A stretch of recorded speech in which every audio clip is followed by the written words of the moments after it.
महाराष्ट्र प्रदेश का एक शहर है मुंबई, और मुंबई शहर में ओशीबारा एक इलाका आता है, और ओशीबारा के अंतर्गत ही एक जगह लगती है वेल्स कोर्ट सोसाइटी। यहाँ का रहने वाला ऋतुराज साहनी, जो कि पेशे से इंजीनियर होता है और उसकी नौकरी अमेरिका में थी। अमेरिका से इंडिया जब वापस लौट कर आता है, वो तारीख थी 6 अगस्त 2017 की सुबह। जैसे एयरपोर्ट से सीधा अपने फ्लैट पर पहुंचता है, तो फ्लैट पर जाने के बाद कई बार दरवाजे को खटखटाता है, कई बार बेल बजाता है, लेकिन कोई रेस्पॉन्स नहीं आता। अंदर से बंद था दरवाजा। उसने तमाम कोशिशें की, आसपास के लोगों से बातचीत करने की कोशिश की कि माँ दरवाज़ा नहीं खोल रही हैं, क्या बात है। लेकिन आसपास के लोग कहते हैं कि हमने देखा नहीं है। इस तरह की बात होती है, बड़े शहरों में लोग एक दूसरे से मतलब भी नहीं रखते। वो लड़का थोड़ा परेशान हो जाता है और सीधा बाजार जाता है। बाजार जाने के बाद वो एक ऐसे व्यक्ति की तलाश में था जो चाबी बना सके, उसके फ्लैट का दरवाज़ा खोल सके।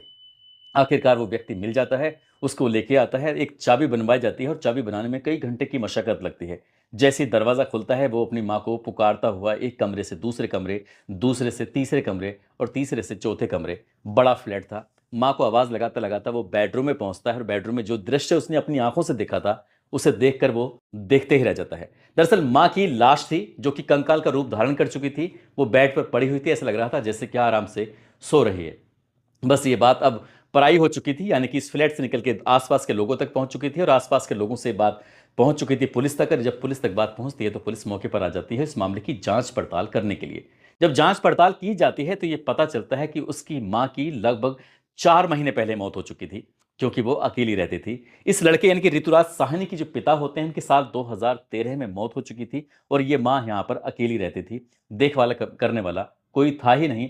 कब न जाने कैसे उसकी मौत हो जाती है, पता ही नहीं चलता है। ये बात फिर अखबारों में छपती है, टीवी टीवी भी चलती है, न्यूज़ चैनल वाले इस खबर को प्रकाशित करते हैं। उसके बाद फिर जहां देखो वहां इस लड़के को, और इस लड़के की जो मां होती है, जिसका नाम आशा साहनी होता है, उम्र जिनकी 65 साल के आसपास होती है, चर्चाएं शुरू हो जाती हैं कि बेटा कैसा था, अपनी मां का ख्याल भी नहीं रख पाया।